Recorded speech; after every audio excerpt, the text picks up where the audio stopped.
Assalamualaikum warahmatullahi wabarakatuh. Gimana kabarnya hari ini anak-anak? Kita bertemu kembali di channel YouTube Jumri Rahman 07. Nah, untuk membahas limit fungsi trigonometri part 4 ya. Ya, ini sudah video yang keempat. Baik, anak-anakku sekalian atau siswa-siswa atau penonton yang menonton channel YouTube saya, hari ini kita akan membahas limit fungsi trigonometri dengan menggunakan rumus identitas ya. Rumus identitas trigonometri dan rumus penjumlahan selisih sin dan cos. Jadi sudah dijelaskan pada video sebelumnya, kalau tidak salah video kedua ya, bahwa atau video pertama dan kedua ya, bahwa untuk menyelesaikan satu limit fungsi trigonometri kita harus berhati-hati ketika kita bertemu dengan bentuk cos. Oke? Mengingat konsep dasar dari limit fungsi trigonometri itu sendiri untuk cos bagaimana, ya kan? Kalian sudah tahu kan bagaimana? Nah, pada video kali ini saya ingin menjelaskan untuk bentuk cos yang seperti ini. Oke ya. Yang pada video yang kedua yang dibahas adalah cos 2x, bukan cos kuadrat x. Jadi beda ya. Jadi sekali lagi berbeda yang kita bahas di video kedua dengan video keempat pada limit fungsi trigonometri ini. Untuk yang kali ini kita ya menggunakan yang berpangkat ya. Ini berasal dari rumus identitas trigonometri. Yang mana itu sin kuadrat x ditambah cos kuadrat x sama dengan 1. Semuanya pasti yang duduk di kelas 11 semua sudah paham tentang rumus ini, karena ini dipelajari di kelas 10 pada matematika umum ya. Semua yang duduk di kelas 12, semua dari kalian yang sudah duduk di kelas 12 sekarang ini dan mempelajari limit fungsi trigonometri, ketika kalian bertemu rumus bentuk seperti ini, saya kira semua sudah ingat dan paham. Karena ini dipelajari di kelas 10 pada saat kalian kelas 10 dan juga di kelas 11 ya. Ingat, jadi tidak ada kata lupa ya untuk rumus ini, rumus identitas ini. Kita lihat rumus identitasnya, sin kuadrat x tambah cos kuadrat x sama dengan 1. Nah, kalau begitu kita bisa ubah. Kalau sin kuadrat x bisa diubah menjadi 1 kurang cos kuadrat x, atau cos kuadrat x sama dengan 1 kurang sin kuadrat x ya. Nah, nanti itu yang mungkin kita akan banyak gunakan hanya ini ya. Ingatlah bentuk ini dan bedakan dengan 1 kurang cos ax. Ini 1 kurang cos kuadrat x. Yang kita pernah pelajari 1 kurang cos 2x, berbeda ya.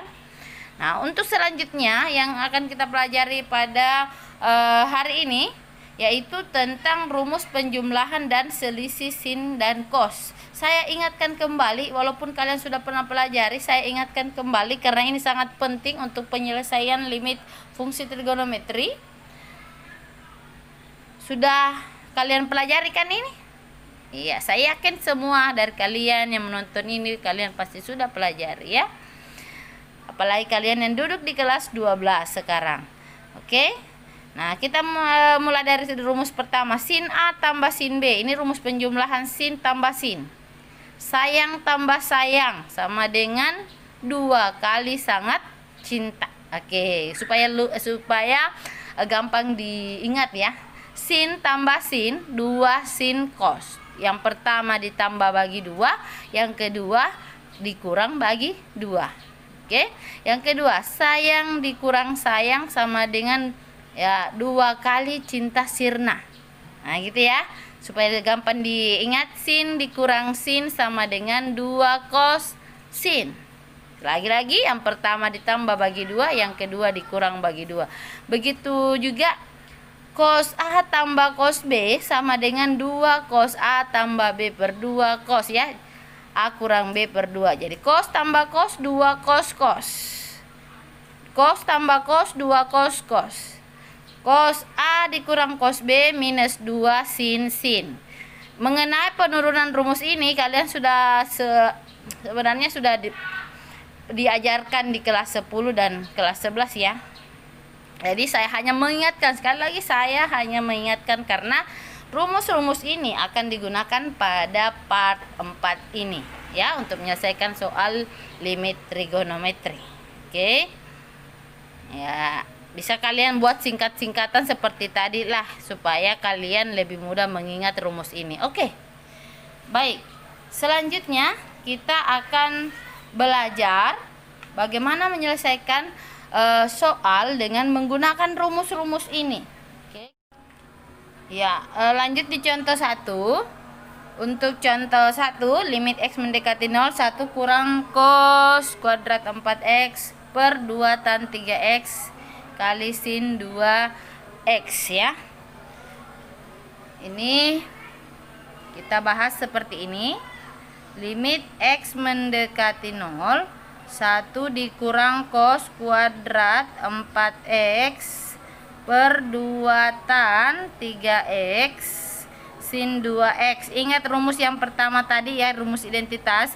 Ini bisa diubah menjadi limit x mendekati 0, ini diubah menjadi sin kuadrat 4x per sin kuadrat 4x per 2 tan 3x sin 2x.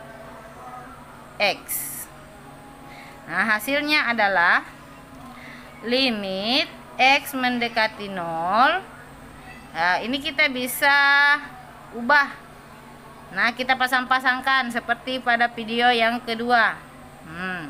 Per 2 tan 3x sin 2x. Ini bisa diuraikan menjadi 1/2. Ini kan 1 ya, 1/2 ini ya. Ada 1 di atas, saya keluarkan saja. 1/2 limit x mendekati 0 kita pasangkan. Sin 4x per tan 3x dikali limit x mendekati 0 sin 4x per sin 2x. Nah, hasilnya 1/2. Ini hasilnya 4/3. Ini hasilnya 4/2. Silakan dikali. 4 kali 4 16, di bawah 2 kali 3 6, kali 2 12. Bisa diperkecil. Masing-masing kita coba bagi 4. 16 dibagi 4 itu dapat 4, 12 dibagi 4 itu dapat 3. Oke, selesai. Nah, lanjut untuk contoh ke 2 dulu ya. Nah, dulu ke contoh ketiga. Di sini kita punya soal limit x mendekati 0, cos 3x dikurang cos x per x kuadrat. Nah, yang pertama dilakukan itu adalah kita ubah yang bagian atas dulu ya. Kita ubah bagian atas dengan menggunakan rumus yang kedua tadi. Rumus yang penjumlahan dan selisih pengurangan sinus dan kosinus yang tadi sudah dijelaskan lebih awal. Yang pertama kita ubah seperti ini. Cos kurang cos itu rumusnya kan minus 2 sin sin. Minus 2 sin sin. Jadi kita jadinya seperti ini. Oke. Dari mana dapat 2x yang ini? Jadi saya ulang, cos dikurang cos itu kan minus 2 sin sin. Nah, 2x ini diperoleh dari 3x ditambah x dijumlahkan, baru dibagi 2 dapat 2x. Kemudian x dia diperoleh 3x dikurang x, 2x bagi 2 dapat x. Nah, per x kuadrat. Seperti tadi kita uraikan lagi, tinggal min 2 limit x mendekati 0. Kita keluarkan minus 2-nya. Sin 2x, yang ini x kuadrat ini kan 2 ya, x kali x ya, bisa diuraikan menjadi x kali x ya. Berarti ini kita kasih 1 pasangan dengan sin 2x, yang satunya lagi pasangan dengan sin x per x. Ini satu ke sini, satu ke sini. Hasilnya adalah minus 2. Ini hasilnya 2. Ini hasilnya 1. Nah, saya kira semua paham kenapa bisa 2 dan kenapa bisa 1. Tinggal kita kali sama dengan minus 4. Selesai. Nah, kita lanjut lagi untuk soal ketiga. Oke, kita agak buru sedikit ya, mengingat sudah mau masuk waktu azan maghrib, dan ketika kita mendengar suara azan maka semua aktivitas harus berhenti. Jadi sebelum azan berkumandang kita percepat sedikit ya. Untuk soal berikutnya ini sama dengan ya, bisa kita uraikan ini. Kita uraikan dulu. Limit X mendekati 5, 4X kurang 10, sin X kurang 5.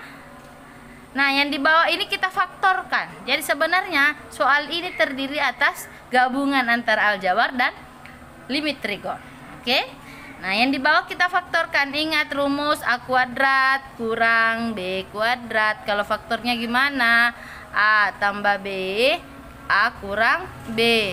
Kalau yang faktornya biasa kalian sudah tahu ya bagaimana memfaktorkan ya.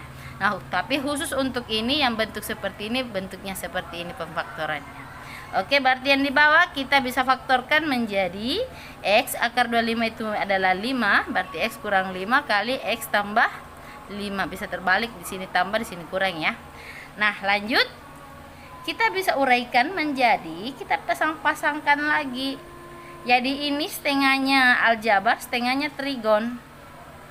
Oke, dikali limit X kurang 5 sin X kurang 5 per X tambah sorry. Ini lebih bagusnya kayak ini harus pasangan dengan ini ya. Nih saya kasih pasangkan dengan ini saja supaya dia sejenis ya. Sebentar, kemudian X tambah 5 saya pasangkan dengan ini. Oke, ya kan? Nah, selanjutnya